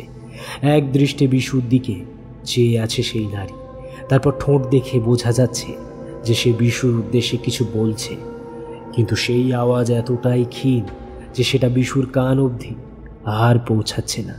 বিশু মরিয়া হয়ে তাকে জিজ্ঞাসা করে, কি বলতে চাও তুমি আমাকে?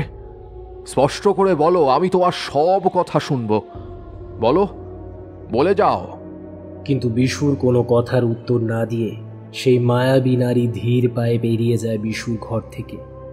বিশুও তার পিছন পিছন ছুটে বেরিয়ে যায়, কিন্তু সেই মায়াবিনী যেন ঝড়ের বেগে এগিয়ে চলেছে, তার নাগাল পাওয়া দুষ্কর। একসময় সেই নারী হঠাৎ করে যেন হাওয়ার সাথে মিলিয়ে যায়, আর বিশু দেখতে পায় একটা কাঁটাযুক্ত রহস্যময় বাবলা গাছ দাঁড়িয়ে রয়েছে।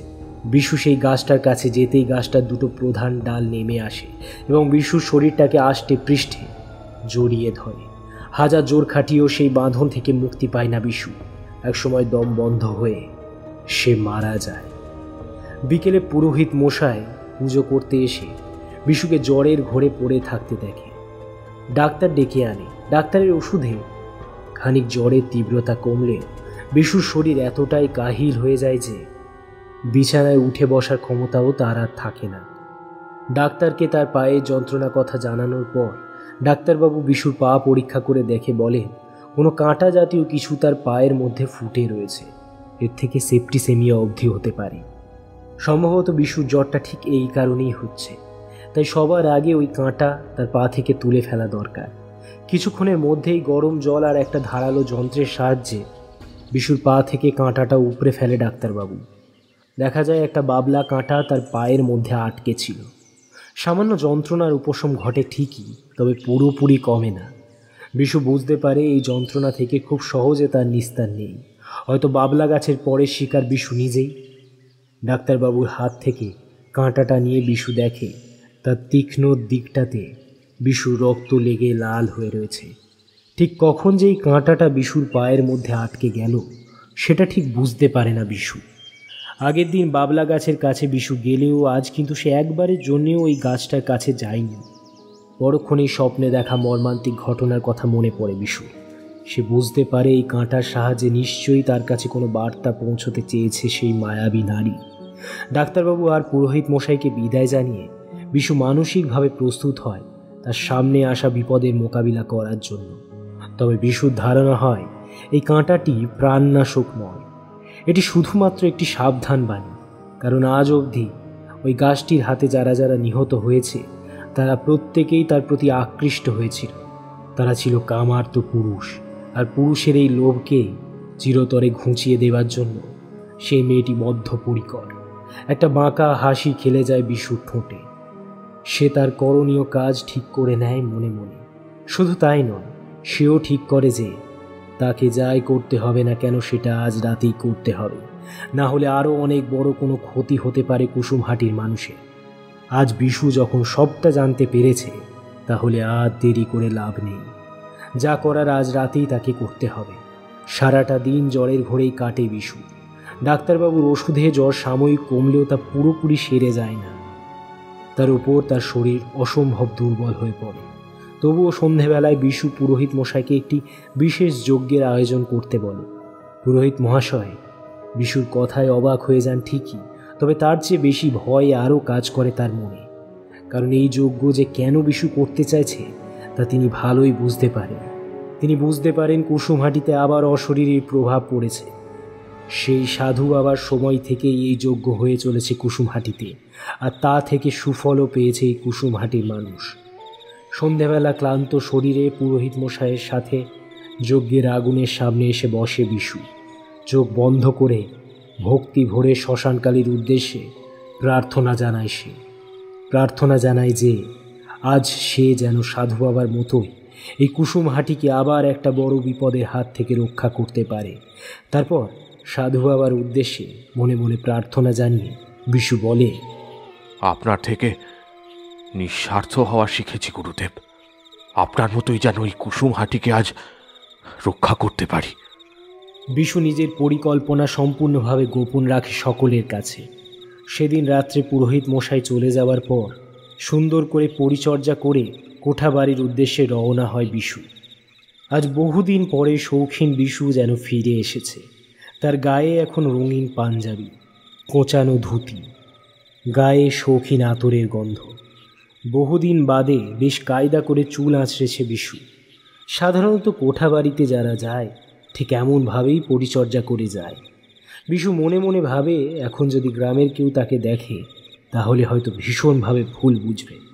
তবে এখন সময় এতটাই রাত হয়ে গিয়েছে যে গ্রাম বাংলায় সচরাচর এই সময় কেউ বাড়ির বাইরে থাকে না। তাছাড়া কুসুমহাটির মানুষ এখন বেশ ভয়ে রয়েছে, তাই এই সময় কেউ বাড়ির বাইরে থাকবে না, এটাই যা রক্ষে। বেশ খানিকক্ষণ হাঁটার পর চোখের সামনে ফুটে ওঠে কোঠাবাড়ির একটা প্রকাণ্ড বড় অবয়ব। রাতের অন্ধকারে তাকে কেমন ভৌতিক বলে মনে হচ্ছে। একটু ইতস্তত করে বিশু, কারণ যার জন্য তার এই এত ব্যবস্থা তাকে যদি না দেখা যায় তাহলে তার সম্পূর্ণ পরিকল্পনা বিফলে যাবে।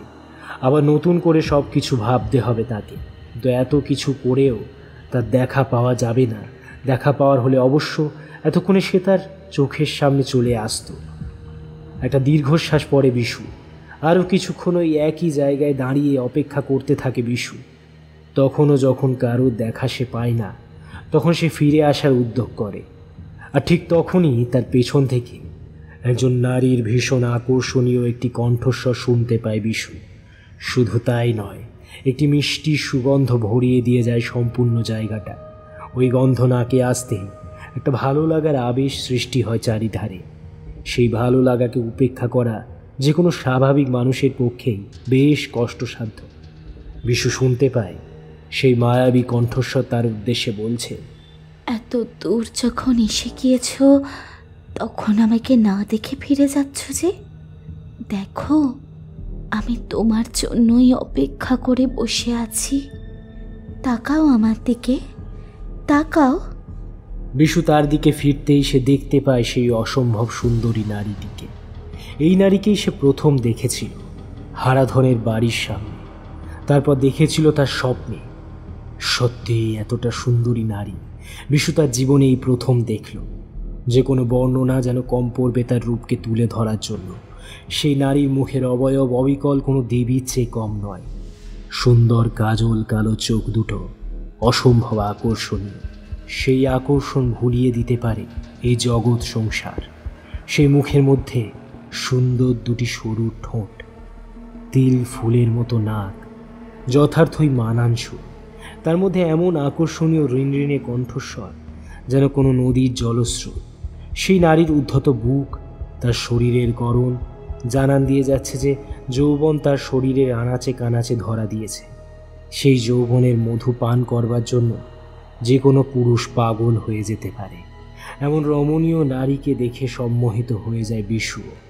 তার উপর এমন সুগন্ধ সম্পূর্ণভাবে আচ্ছন্ন করে ফেলে বিশুকে। সে যেন তার নিজের মধ্যে নেই। তার অবস্থা দেখে ওই নারী হেসে ওঠে। হঠাৎ তার সুন্দর চোখ দুটো বদলে গিয়ে তাতে ক্রোধের আগুন ফুটে ওঠে। সেই নারী দাঁতে দাঁত চেপে হিংস্র কণ্ঠে বলে, আমি ঠিক চিনেছি পুরুষ জাতকে। আপনি নাকি এই কুসুমহাটির রক্ষাকর্তা? এই রক্ষাকর্তার কি অবস্থা? সামান্য একটু লোভের বশবর্তী হই নিজের এতদিনে অর্জিত ক্ষমতা হ্রাস পেয়েছে।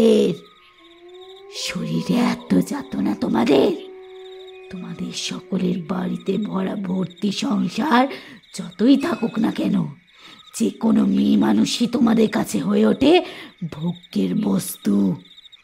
অথচ তোমাদের সম্মানহানি হয় না, তোমাদের মান খাওয়া যায় না। যত মান সম্মান ইজ্জত নষ্ট হয় শুধু মেয়েদের। অথচ পুরুষ সেটা বোঝে না যে নষ্ট করার পেছনে রয়েছে তাদেরই বিষাক্ত লোভনীয় হাত। কিন্তু শেষমেশ তুমিও আমাকে দেখে আর তোমার সংযম ধরে রাখতে পারলে না। ছি! কথাগুলো বিশুর কানে পৌঁছেছে কিনা সেটা তাকে দেখে ঠিক বোঝা যায় না। বিশুর চোখ মুখ দেখে বোঝা যায় যে তার নিজের মধ্যেই আর নেই। এক অজানা শক্তি যেন তাকে বশ করে ফেলেছে। নিজে থেকে সামান্য শ্বাস প্রশ্বাস নেবার ক্ষমতাও যেন সে এখন হারিয়ে ফেলেছে। তাই ওই নারীর কথাগুলো শুনেও সেখান থেকে না পালাবার চেষ্টা করে। একইভাবে ঠায় দাঁড়িয়ে থাকে বিশু। তারপর সেই নারী ধীরে ধীরে বিশুর দিকে এগিয়ে আসতে থাকে। সে বিশুর চোখের দিকে সোজাসুজি তাকিয়ে থাকে। তারপর আস্তে আস্তে সে এগিয়ে যায়। বিশু যেন একদম নেওয়া পুতুল, কোনো রকম দ্বিধা দ্বন্দ্ব ছাড়াই সেও এক পা দু পা করে এগিয়ে যেতে থাকে ওই নারী মূর্তির পেছনে পেছনে। কোথায় যাচ্ছে, কেন যাচ্ছে, এমন কোনো প্রশ্নের উদ্রেক তার মনের মধ্যে হয় না। একসময় সেই নারী মূর্তি যেন হাওয়ায় মিশে যায়। বিশু চারিধারে এক নিস্তব্ধ গাঢ় অন্ধকার ঘিরে ধরে। বিশু তখনও বুঝতে পারে না যে এটি তার মরণ ফাঁদ। সে নারীর মধ্যে উধাও হয়ে যাওয়ার পরে তার ঘোর বিশুর দু চোখে রয়ে যায়। তাকে মাঝখানে রেখে শুরু হয় এক ধুলোর ঝড়। বাতাসের ঝোড়ো হাওয়ার সাথে সাথে মিশে যায় এক নারীর সব হারানোর কান্না। পরক্ষণে অবশ্য সেই কান্না পরিণত হয় এক হিংস্র হাসিতে। হাওয়ার সাথে তালে তাল মিলিয়ে শোনা যায় এক নারীর হিংস্র কণ্ঠস্বর। লোভী পুরুষ, আজ তুমিও মরবে, আমি তোমায় বাঁচতে দেব না। ঠিক ঠিক কতক্ষণ ওই ধুলোর ঝড় চলতে থাকে তা বিশুর খেয়াল থাকে না। তবে ধুলোর ঝড় থেমে যেতেই বিশু দেখতে পায় তার সামনেই দাঁড়িয়ে রয়েছে সেই অদ্ভুত বাবলা গাছটি। তবে এখন তার প্রধান ডালের জায়গায় সে রহস্যময়ী নারীর মুখ যেন অন্ধকারে জলজল করে চলছে। তার দুহাত এখন পরিণত হয়েছে গাছের দুটি প্রধান কাণ্ডে। ওই নারী কণ্ঠ বিশুকে উদ্দেশ্য করে বলে, এসো, আমার দিকে এগিয়ে এসো। তোমার পাপাত থেকে মুক্ত করার জন্য আমি এখন সম্পূর্ণভাবে প্রস্তুত। এসো, আমার দিকে এগিয়ে এসো। বিশু ধীরে ধীরে সেই গাছটির দিকে এগিয়ে চলে। গাছটির খুব কাছাকাছি সে পৌঁছে হতভম্ব হয়ে দাঁড়িয়ে থাকে কিছুক্ষণ। তাকে দেখে মনে হয় হয়তো বিশু নিজের বুদ্ধি ফিরে পেয়েছে। এক্ষুনি হয়তো কোনো উপায়ে মায়াবিনীকে জব্দ করতে পারবে সে। কিন্তু কোথায় কি? নিজেকে বাঁচাবার কোনো রকম প্রচেষ্টা বিশু করে না। একসময় বাবলা গাছের ওই কাণ্ড দুটো সম্পূর্ণভাবে ঘিরে ধরে বিশুকে। আষ্টে পৃষ্ঠে জড়িয়ে যায় বিশুর সমস্ত শরীর। ঠিক যেমন বিশু স্বপ্নে দেখেছিল অবিকল ঠিক একই রকম ঘটছে তার সাথে। গাছের কাণ্ডটা আস্তে আস্তে বিশুকে জড়িয়ে তার দিকে টেনে আনতে থাকে। বিশুর অন্তিম ক্ষণ আর কিছুক্ষণের মধ্যেই হয়তো এসে যাবে। বিশু এই বিশ্ব সংসারের মায়া ত্যাগ করে চিরকালের জন্য বিদায় জানাবে এই কুসুমহাটিকে। কিন্তু তারপর হঠাৎ সমস্ত ঘটনা উল্টে পাল্টে দিয়ে এক ভয়ঙ্কর চিৎকারে ফেটে পড়ে চারিধার। সে মায়াবিনীর চিৎকারে তোলপাড় হতে থাকে জগৎ সংসার। কিন্তু এ তার ক্রোধের চিৎকার নয়, এ তার যন্ত্রণার চিৎকার। তীব্র চিৎকার করতে করতে সেই মায়াবিনী বিশুকে অনুরোধ জানায়, আমি তোমাকে ভুল বুঝেছি। তুমি বাকি পুরুষদের মতো নয়, তুমি সিদ্ধ পুরুষ। তোমার রক্ত আমার সহ্য হবে না। আমি তোমাকে আমার বাঁধন থেকে মুক্তি দিলাম। তুমি দয়া করো, আমাকে মুক্তি দাও। চাই না আমার তোমার রক্ত। তুমি আমার রক্ত ঝরানো বন্ধ করো। তুমি মুক্তি দাও। এইবার কথা বলার পালা বিশুর। সে শান্তভাবে হেসে বলে, সব পুরুষ সমান হয় না। আমি তোমার দেখা বাকি পুরুষের মতো নই। আমি মানছি তোমার সাথে যা যা হয়েছে সব ভুল হয়েছে, তার কোনো ক্ষমা হয় না। তবু তুমি যা করছো সেটাও তো ঠিক নয়। তুমি বলো, তুমি নিরীহ মানুষদের প্রাণে মারছো। দেখো, নারী পুরুষ সম্পর্কে কোনো পাপ নেই যদি না সেটা হানিকারক হয়, কিন্তু তুমি যাদের প্রাণ নিয়েছো তারা তো ক্ষতিকর ছিল না।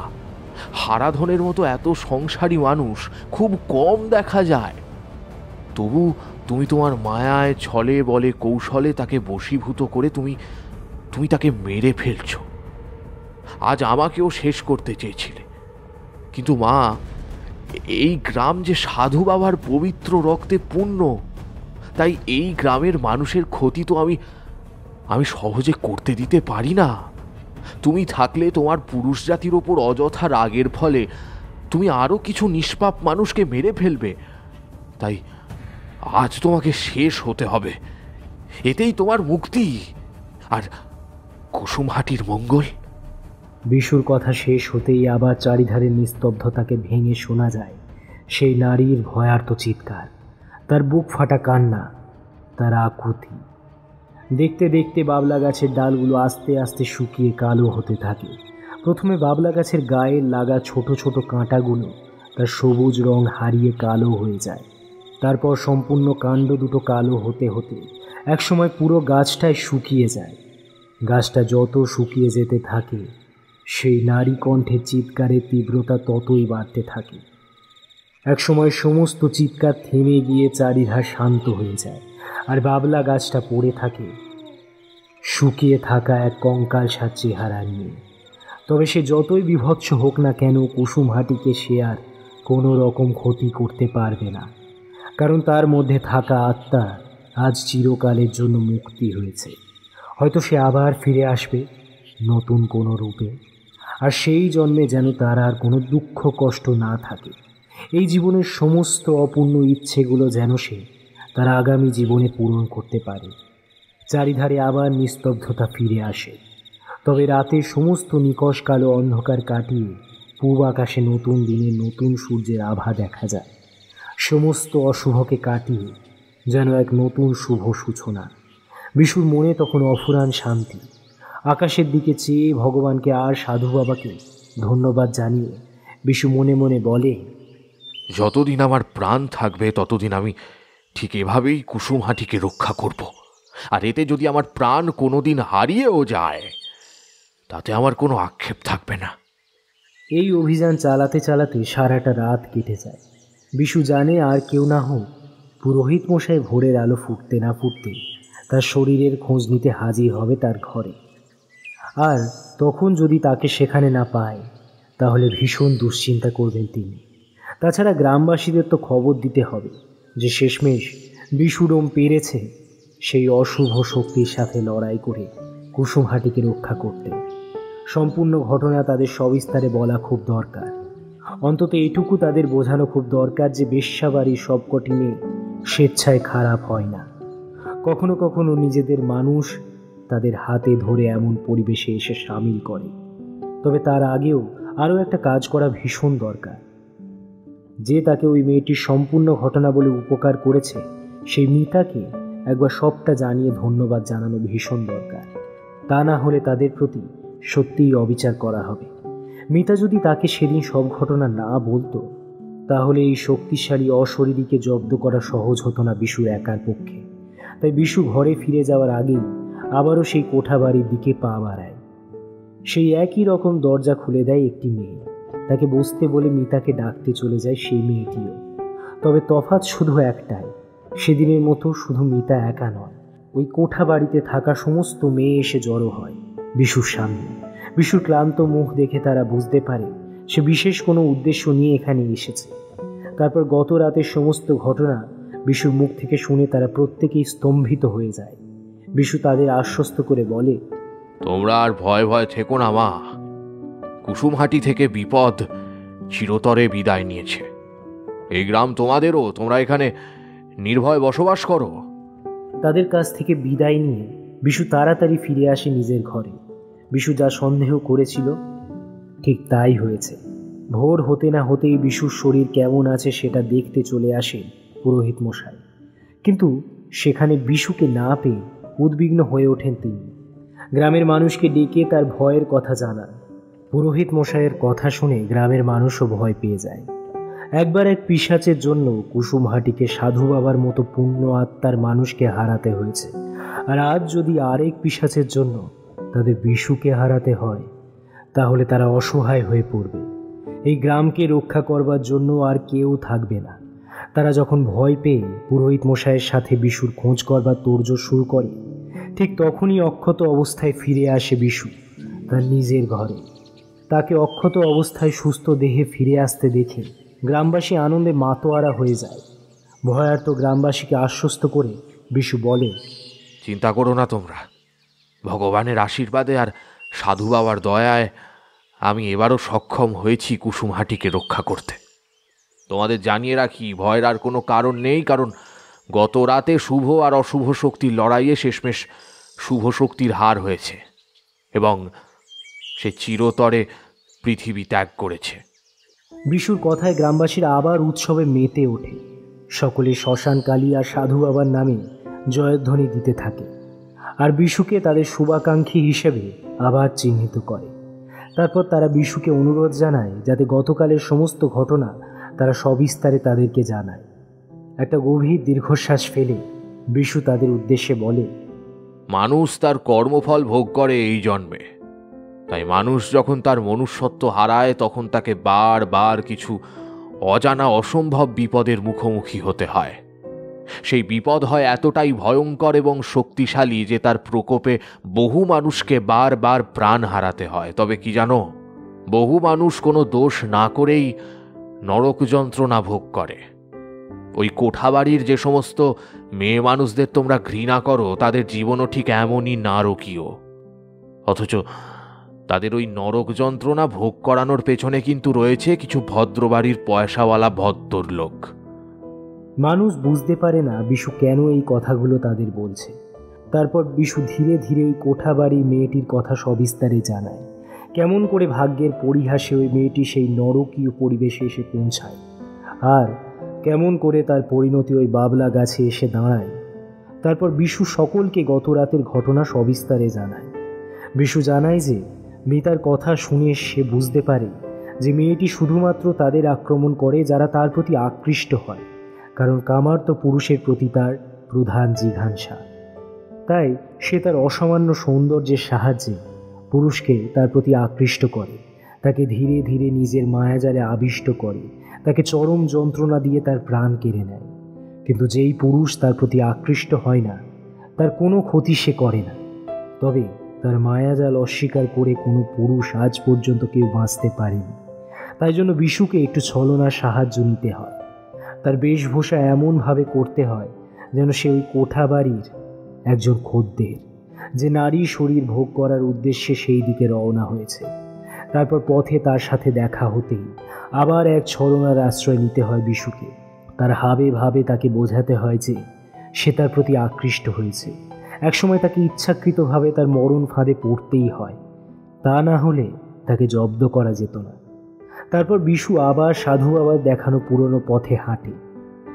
এতদিন পুরোহিত মশাই আর সাধু বাবার সংস্পর্শে থেকে বিশু ডোম হওয়া সত্ত্বেও সাত্ত্বিক জীবনযাপন করা সে শিখেছিল।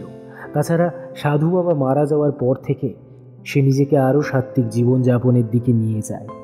জপ তপ, পূজা অর্চনা, হোমযজ্ঞ করে সে সত্যি একজন সাত্ত্বিক মানুষ হয়ে ওঠে।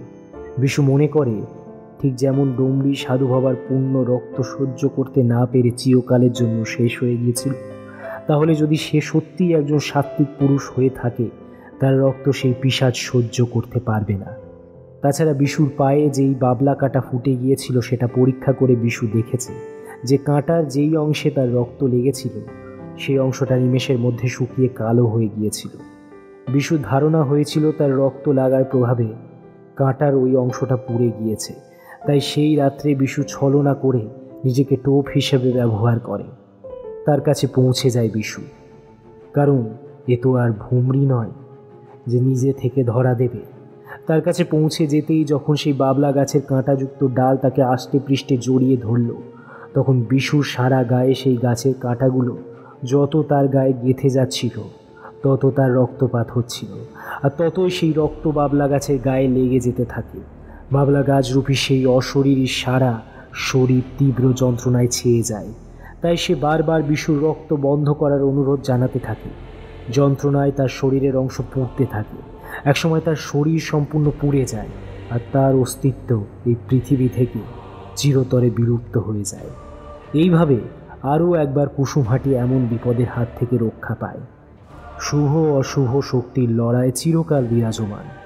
তবে বেশিরভাগ সাংঘাতিক ঘটনাগুলো ঘটে কোনো মানুষ অশুভ বলে নয়, বরং তিনি অজ্ঞ বলে। জঘন্য কোনো কাজে যদি কোনো মানুষ লিপ্ত থাকে তাহলে সেটা অশুভ বলে চিহ্নিত করা হয়। কিছু লোভী মানুষের এই অশুভ কাজের প্রভাবে যেই সমস্ত নির্দোষ নিষ্পাপ মানুষের ক্ষতি হয় বা প্রাণ হারায়, তারা কোনো না কোনোভাবে ফিরে আসে তাদের বিরুদ্ধে হওয়া অন্যায়ের প্রতিবাদ করতে। তাদের এই ফিরে আসার ফলে বলি হতে হয় বহু নিরীহ মানুষকে। আবার সাধু বাবা বা বিশুর মতো কোনো নিঃস্বার্থ মানুষই পারে মানুষের তৈরি করা অশুভ শক্তিকে বিনাশ করতে। মানুষ যেদিন তাদের লোভ, ক্রোধ, অহংকার নিয়ন্ত্রণ করতে পারবে, সেদিন হয়তো পৃথিবীতে সঠিক শুভ শক্তি পদার্পণ করবে।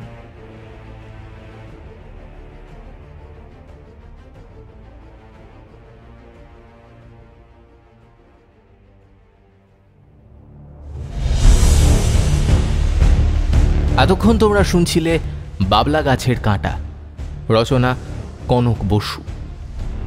গল্প পাঠে ছিল প্রীতম। গল্পের সূত্রধার ও বিশু ডোমের চরিত্রে ছিলাম আমি, সায়ন্তন।